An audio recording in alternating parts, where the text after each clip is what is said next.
agora a gente vai começar um outro reino, né? O reino dos protistas ou protoctistas. Ah, professora, por que esse nome? Esse nome é diferente, né? Deixa eu pegar meu apontador aqui. Pode receber esse nome protoctista, que ele é mais novo, mas a gente continua, né, na informalidade chamando de protistas, tá? Esse reino aqui vai ser o primeiro reino que a gente vai falar de seres eucariontes, tá? Esse reino, ele é muito diverso, muito, tem uma diversidade enorme de formatos, de tipos de célula, de formas de vida, de formas de alimentação. Ele é um reino muito, além de ser muito diverso, ele também é muito importante para a gente entender a história da evolução, tá? Os protistas, eles são os protozoários e as algas. Então a gente vai ver uma aula de protozoários, que vai ser essa, e depois uma aula de algas, tá bom? Para não ficar tão longo assim, para ficar um pouco mais fácil de estudar e de entender. Antes de eu começar a falar, eu vou mostrar um videozinho aqui. E esse vídeo, ele é um vídeo motivacional, né? Ele tem umas imagens muito bonitas para vocês tentarem entender, pelo menos, como são esses seres. Porque como a gente não costuma vê-los, né, no nosso dia a dia, porque eles são microscópicos, né, eles têm uma única célula, a maioria deles, né, os protozoários. Então, é para vocês terem uma ideia de como eles vivem e onde eles vivem, tá? Espero que vocês gostem. Vou dar alguns comentários aí ao longo desse pequeno vídeo que a gente vai ver. Ah, não passa. Cadê? Aqui. Vamos lá.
É um videozinho bastante dramático, né? Com um som assim que você fala assim, nossa, parece que está acontecendo uma revolução. E na verdade a gente está falando de um grande grupo muito importante, né? que é esse grupo aqui dos eucariontes, né? São dentro do domínio eucarionte, esta infinidade aqui de seres que a gente vai falar que são do reino protista, tá? Então a gente tem vários grupos aqui. A gente não vai detalhar da mesma forma que está aqui nesse cladograma de domínios, mas a gente vai falar de muita coisa dos protistas, tá bom? Então, características gerais desse grupo, né? Então, todos os protistas, eles vão ter essas características aí que vocês já viram, né, de alguma forma naquela aula de classificação, né? Então, a maioria é aquática, deixa eu pegar minha canetinha aqui no laser. A maioria é aquática, por isso do videozinho passar ali num lago, num pântano.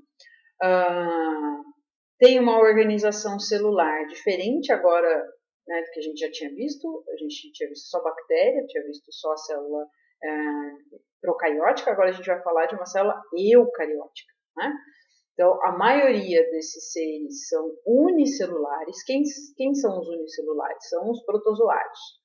Depois a gente tem outros seres que são pluricelulares, que são algumas algas, tá? Então, nos unicelulares, acho que vale a pena eu até tentar escrever aqui. Nos unicelulares, a gente vai ter os protozoários. Eita, nós. Eu já comecei, peraí. Você não contava com isso, né? Protozoários, senhor. E as algas. Algumas algas. São... Isso aqui, eu estou usando essa canetinha para você não esquecer, porque é uma coisa horrenda, né? Aquela letra terrível. Mas aí você não vai esquecer que os unicelulares são os protozoários e algumas algas. A gente tem organismos pluricelulares nesse grupo, nesse reino, também tem outras algas que vão formar, né, estruturas bastante grandes, vão formar isso aqui são kelps, então são algas pluricelulares, mas a gente não chama de planta porque não tem tecido verdadeiro, tá? Uma planta, ela vai ter uma organização celular com divisão de tarefas, divisão de funções do tecido muito mais complexa do que esse amontoado de células que formam as algas, tá? Então, alga pluricelular é protista, tá? Então, todos aqui são protistas. E são todos eucarióticos, né? Então, a célula eucariótica, que é a célula com núcleo definido, tá? Então, célula com núcleo definido.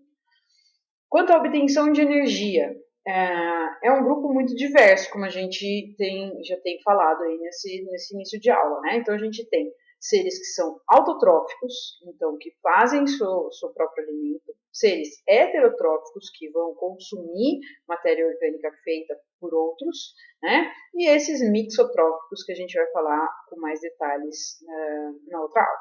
Esses mixotróficos são organismos que podem fazer fotossíntese quando tem luz ou comer outros organismos quando não tem luz. Então, eles são um mix dos dois aqui, tá? Este grupo ele é extremamente importante porque como a gente tem algas aqui, as algas, vocês sabem, elas são a base da cadeia alimentar aquática, né? Então, essa função de ter seres autotróficos é extremamente importante, porque são eles que vão converter, então, a luz solar e o CO2 em matéria orgânica para os heterotróficos, né? Então, eles são a base, né? As algas, tanto uni quanto pluricelular, são a base aí de uma cadeia da cadeia alimentar aquática. Então, é extremamente importante, além de produzir oxigênio, né? Então, algas têm um fator muito importante que a gente vai ver na aula que vem. Além disso, acontece quanto à reprodução, acontece reprodução assexuada, sexuada, então sem troca de gametas ou com troca de gametas, ou então as duas no mesmo ciclo de vida, né, com ambos os processos acontecendo, tá? Quanto à classificação, a classificação do reino protista, ela é uma classificação, assim, de uma galera bem diferentona, né? Imagina que a gente tem aquela gaveta em casa que tem um monte de coisa que não tem nada a ver, que não faz muito sentido estar junto, mas você não tem onde colocar, então você coloca numa gaveta, né? Então os protozoários são, os protistas, desculpa, são mais ou menos isso. A gente tem alga, a gente tem protozoários, a gente tem uma galerinha aqui também, parece meio fungo que tá aqui. Então é um monte de coisa junta com várias características distintas, mas como são, né, majoritariamente unicelulares ou não formam tecidos verdadeiros, a gente coloca todo mundo no mesmo grupo, tá? Então, quem são esses protistas? Né? São os protozoários, que são tipo animais. Então, protozoários, né? Então, se a gente dividir a palavra, proto de primitivo, né? E zoários de animais. Então, seriam como animais primitivos. Então, por que eles são chamados assim? Porque eles são células que se movimentam. Né? Vocês viram no vídeo, se você olhar aquilo lá se movimentando, se você olhasse isso no microscópio na primeira vez na sua vida, você vai ver, um animalzinho que se mexe. Né? É um animalzinho muito pequeno que está se mexendo aí. Então, por isso eles são chamados de protozoários. Aí a gente tem as algas, né, que são tipo vegetais. Por que não são vegetais? Já falei no slide anterior. Elas não têm uma organização pluricelular constituída, né, da mesma forma que as plantas. Então, são as algas, o outro grupo aí dos protistas. Então, a gente tem, por exemplo, indivíduos unicelulares, como esse daqui nesse slide, ou indivíduos pluricelulares, né? Então, unicelulares ou pluricelulares. Todas essas daqui são algas, tá? E alguns outros, que eu até coloquei numa corzinha mais apagada aqui, que são tipo fungos, tá? Que são os mixomicetos ou homicetos, que são esses bolor limoso aqui que a gente vai comentar aqui em aula, tá bom? Então, se a gente olhar, por exemplo, para essa árvore da vida aí, simplificada, a gente já viu este grande grupo nas aulas passadas, que são o reino Monera, né, as eubactérias e as arqueias, e a gente vai ver nas aulas de hoje e da próxima semana, a gente vai ver o reino protista. Então, o reino protista, ele tem 3 grandes grupos, né? Então, a gente vai ver na aula que vem as algas. Depois a gente vai comentar em uma das aulas aqui os mixomicetos. E a aula de hoje a gente vai dar uma fala geral aí sobre os protozoários, tá? Então, nessa semana a gente vai falar de protozoários, de algas e vai comentar de mixomicetos. Na próxima semana a gente fala de protozooses, as doenças causadas por essa galerinha, tá? Então, a gente vai falar de todo esse reino aí durante essas 2 semanas, tá? É importante vocês darem uma olhada nas aulas, nesse slide que eu estou também fornecendo para vocês, e no livro texto que eu também coloquei lá o PDF para vocês, tá bom? Então, vamos falar dos protozoários, tá? Então, a gente vai falar nessa aulinha, nessa videoaula, sobre este grupo aqui, sobre os protozoários. Então, são todos unicelulares, todos os protozoários são unicelulares, uma única célula, tá? Essa célula ela é flexível, o que significa que ela não tem nenhuma estrutura de sustentação, ela não tem nenhum esqueleto ali de sustentação, né? A célula não tem isso. Então, ela é bem flexível, por isso que vocês viram no vídeo ele se movimentando bastante. O hábito, né, onde eles moram, onde eles vivem, aquático ou úmido, tá? Nunca vai ter esses seres em local seco. E eles são heterotróficos, né? Então eles não produzem seu próprio alimento, eles têm que ingerir matéria orgânica proveniente de outros seres. Eles podem ser heterotróficos de vida livre. O que significa isso, professora? Vida louca? Faz festa do dia? Nossa senhora, protozoário loucão. Não, eles são predadores, tá? Vida livre significa que eles não são parasitas, tá? Isso quer dizer vida livre. São patógenos, então ou você é de vida livre ou é parasita, né? Patógeno são aqueles que são parasitas.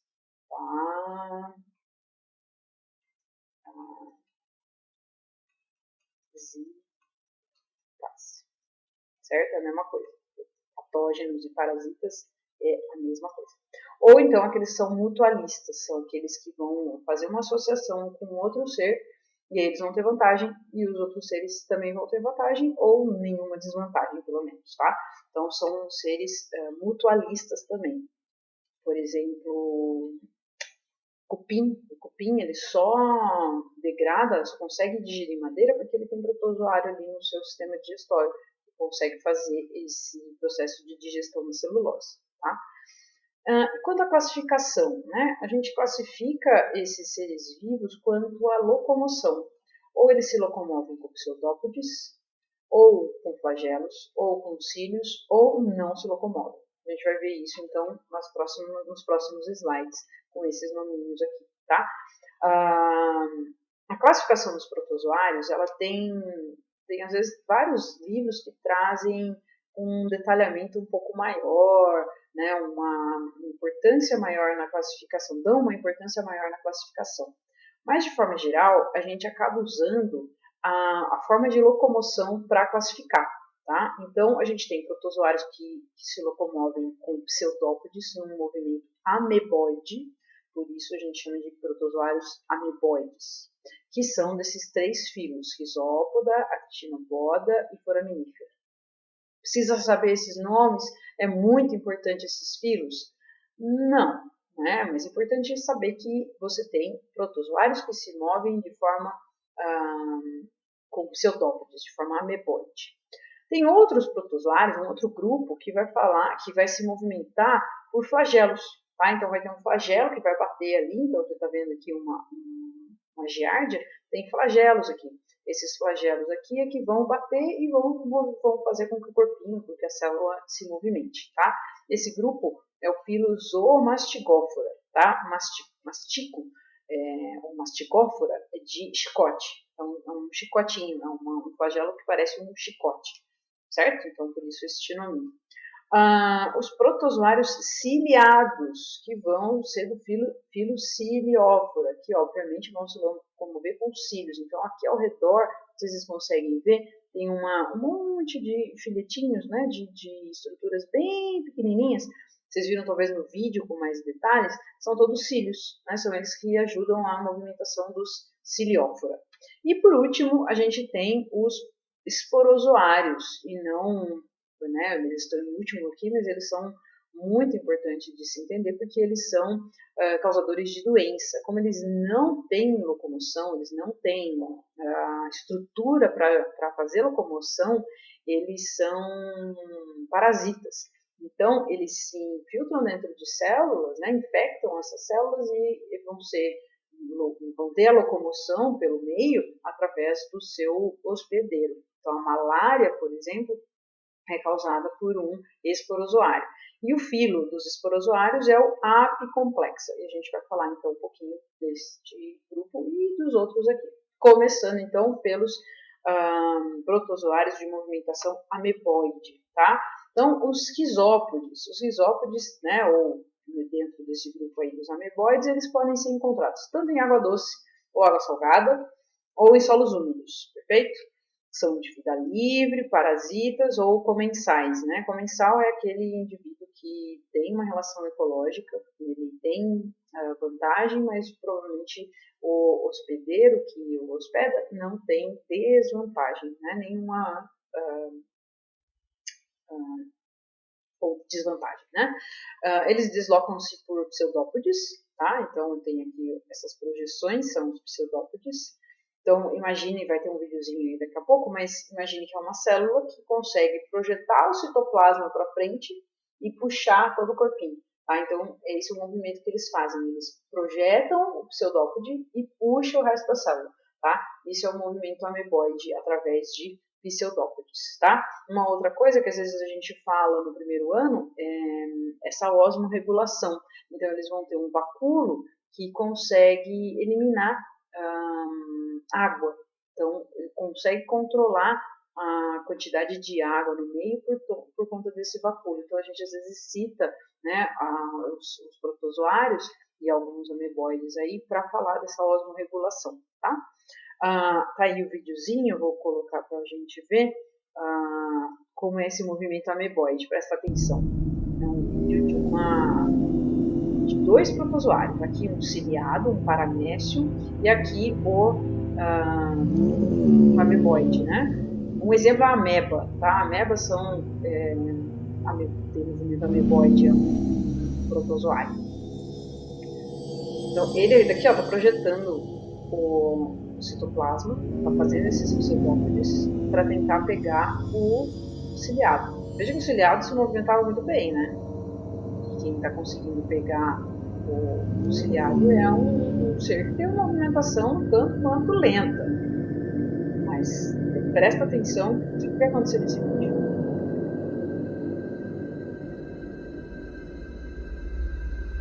Projeção aqui, colocando todo o citoplasma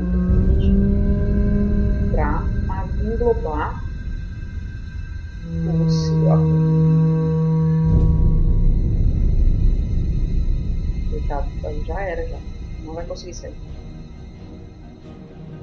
Então também é bem dramático, né? Fazer uma aproximação. Uma cena de morte de uma célula. Coitado, isso daqui vai ser digerido. Vai fechar aqui, ó. Vai fechar o pseudópodo dele. Esse daqui vai se encontrar. Como é uma única célula, ele vai fechar a membrana aqui. E este senhor aqui, que está tentando escapar, vai ser digerido. Então você fala assim, nossa, mas que movimentação lenta. Não consegue nada. Acabou aí, ó. Já era. Não vai sair mais. E ele vai ser digerido. Então os usuários podem comer uns aos outros. Tá? Um pouco cruel, né? Então, como que acontece isso? Né? Como que acontece essa digestão? Então, está aqui. Vamos imaginar que uma partícula alimentar, aquela célula que acabou de ser fagocitada. Tá? Então, acontece a fagocitose, que é englobar essa partícula alimentar, e aí isso daqui vai entrar no corpo, na célula, né? Então acontece a fagocitose, vai formar então um vacúolo digestivo, então englobou esse vacúolo digestivo, o que é? É a partícula englobada ali, mais lisossomo, tá vendo? Lembra lá do primeiro ano? Englobou o lisossomo, esse lisossomo vai fazer a digestão intracelular dentro da célula, aí vai pegar os nutrientes que ele necessita e depois vai eliminar, né, por plasmocitose. Então vai eliminar isso daqui pelo processo que a gente chama de plasmocitose por uma estrutura do lado oposto aqui, que é uma estrutura que a gente também chama de citoprócto, tá? Que é tipo um âmago celular. Não é um âmago, é só uma região de eliminação de resíduos, tá? Então, eu não sei se vocês...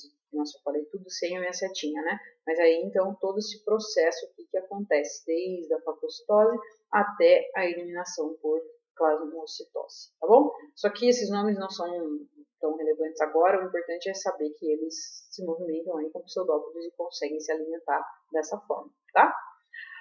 Então, aqueles eram os risópodes, tá? Esses outros dois aqui eu vou citar só, eles não têm uma grande relevância do aspecto de vestibular, mas eles são importantes para a biologia, né? Então a gente tem os heliozoários e os radiozoários, né? Porque eles têm raios, né? Ou essas outras projeções aqui que parecem um solzinho, então por isso heliozoários. Todos unicelulares, esféricos, eles também têm pseudópodes, tá? Mais eretos e finos, então essas projeções.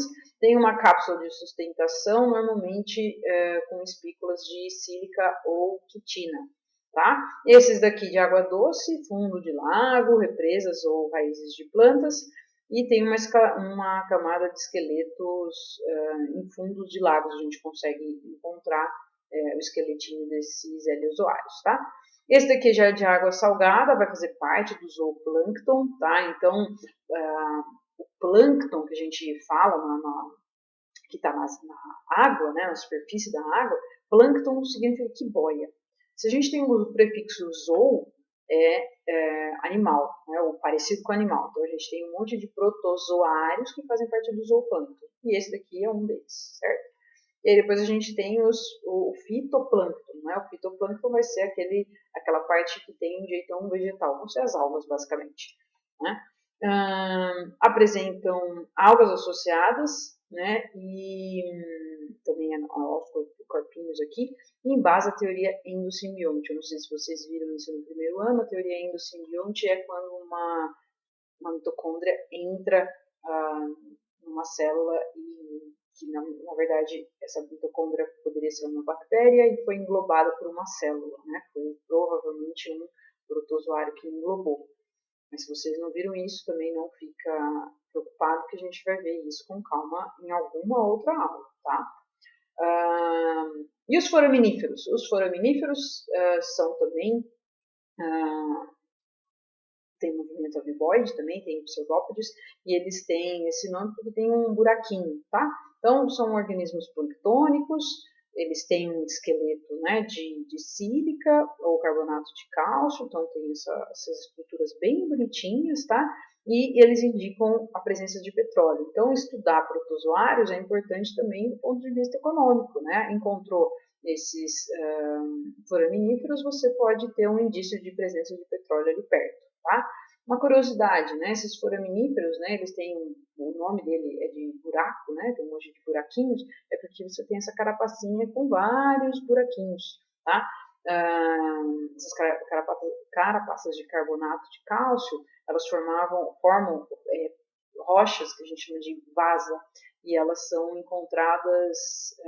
eram encontradas, né, no Egito, a parte mais externa das pirâmides do Egito, tinham essa cobertura dessa rocha que era bem branca e refletia a luz do sol, né? Só que já não tem mais, foi roubada aí ao longo dos anos. Mas é uma curiosidade, tá? E também nas praias de Okinawa também tem minúsculos fósseis aí de foraminíferos. Dá para ver, então, se você passar lá um dia que você for em Okinawa, você traz para mim esses pequenos fósseis, tá bom? Beleza, então esse primeiro grupo aí de ameboides. O segundo grupo que a gente vai ver, então, são os flagelados, que também tem esse nome aí, isomastigófora, tá? Então, esses flagelados, eles têm flagelos, então são portadores de flagelos, são aquáticos, água salgada ou doce, vida livre, parasitas ou mutualistas, tá? Então, alguns exemplos de flagelados. O mais famoso, no nosso caso aqui no Brasil, é o Trypanosoma cruzi, tá? Causador da doença de Chagas. Esse daqui é o Trypanosoma cruzi, tá? Esta celulinha, tá vendo aqui, ó, o flagelo. A gente vai ter depois uma aula lá de protozooses e eu vou falar com mais detalhes sobre a doença de Chagas causada pelo Trypanosoma cruzi. E a gente tem aí um flagelado que vai ajudar na digestão dos cupins, porque os cupins têm no seu intestino um monte de triconinfa. Essa triconinfa aqui, ela digere celulose, então o protozoário digere celulose. Então ele está fornecendo para o cupim alimento. E o que o cupim está fornecendo para o protozoário? Proteção. Ele está aqui dentro, né? Quando o protozoário está aqui dentro, ele não é comido, ele não é digerido. Ele tem seu papel aqui e permanece, então, nessa relação ecológica mutualística, com os dois tendo vantagens, certo? O próximo grupo são os ciliófora, aqueles que têm cílios, tá? Então, aqui algumas fotinhos, né, de microscopia eletrônica colorida artificialmente, e esse daqui de microscopia óptica, tá? Então, a gente tem aqui uma célula, uma única célula, tá? Com montes de cílios aqui em volta, tá vendo? Cílios. Então, esses cílios aqui são característica dos filos ciliófora, tá? Então, são portador de cílios. Tem uma ótima locomoção por conta desses cílios se movimentarem. Apresentam dois núcleos, a gente vai ver com mais detalhes esses dois núcleos. Eles têm um macronúcleo, que é funcionar com o metabolismo, e um micronúcleo que tem uma função sexual, tá? Podem ser de vida livre, parasitas ou mutualistas. Não se iludam aí com ter uma única célula, assim, você tem uma única célula, não funciona direito. mas é uma única célula bastante complexa que vai fazer tudo, exatamente tudo que um ser vivo precisa vai ser realizado em uma única célula, tá? Então é extremamente importante. Então, é um detalhamento aí das células dos cilióforos, né? Por que a gente está detalhando esta célula? Porque o paramécio, ele é um modelo aí de estudo para várias coisas, é um ser vivo de vida livre, então fácil de se estudar e extremamente importante para a gente entender o funcionamento aí desses animaizinhos. Então, a gente tem aqui uma única célula cheia de cílios, certo? Aqui tem tipo uma boca, onde ele vai poder se alimentar, então esses cílios vão se movimentando aqui para entrada de nutrientes e ele vai digerir isso daqui com os lisossomos, então você vai ter um vacúolo digestivo para ele se alimentar. A gente tem um macronúcleo, esse macronúcleo vai ter o DNA para o funcionamento completo da célula. E ainda vai ter um micronúcleo aqui que vai ser usado para a reprodução. Estes animais aqui, os paramécios, eles também têm vacúolos pulsáteis ou contráteis. Então, quando enche de água, né, se ele estiver num ambiente menos concentrado do que ele, um ambiente então hipotônico, ele vai ser hipertônico e vai entrar um monte de água. Esse monte de água que está entrando dentro da célula não pode ficar ali, porque senão a célula estoura, não tem parede celular. Então, o que o protozoário tem? Vai ter este vacúolo que vai então se encher de água e contrair para eliminar a água para fora e ele não ter uma lise celular, não ter uma explosão celular, tá? Então, aí, uma movimentação de cílios, né, do cilióforo.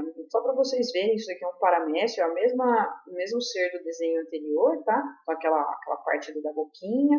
E vocês conseguem ver o movimento dos cílios, tá? Então, esse videozinho é só uma ilustração para ver o movimento dos cilióforos, certo?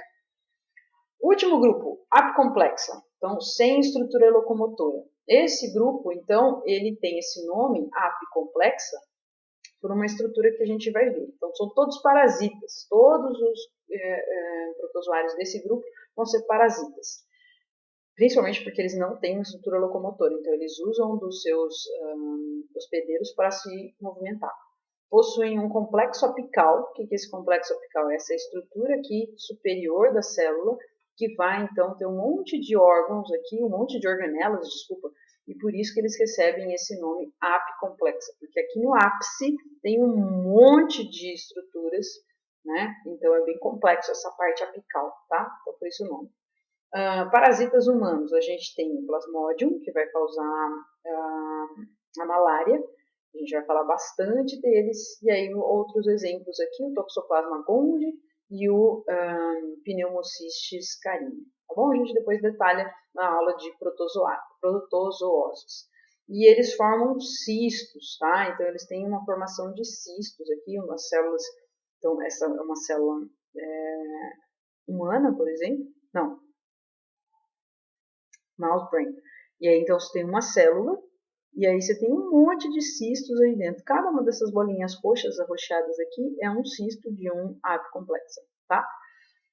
Reprodução. Reprodução é assexuada, tá? Na maioria das vezes, por divisão binária, tá? Então, você tem uma célula que se divide ao meio e vai produzir dois outros seres, dois clones, tá? Isso aqui numa ameba, num protozoário ciliado ou num flagelado é desse jeito, tá? Ou então num apicomplexa, então a gente tem uma divisão múltipla, de uma única célula vai ter dezenas de indivíduos formados, tá? A gente ainda tem uma reprodução sexuada por uma conjugação. O exemplo que a gente dá é sempre do paramécio. Então, a gente tem aqui dois indivíduos sinalizados de forma diferente, com cores diferentes aqui, um azul e um vermelho. Eles vão se unir em alguma etapa da vida. Esses micronúcleos vão se dividir, formando vários outros.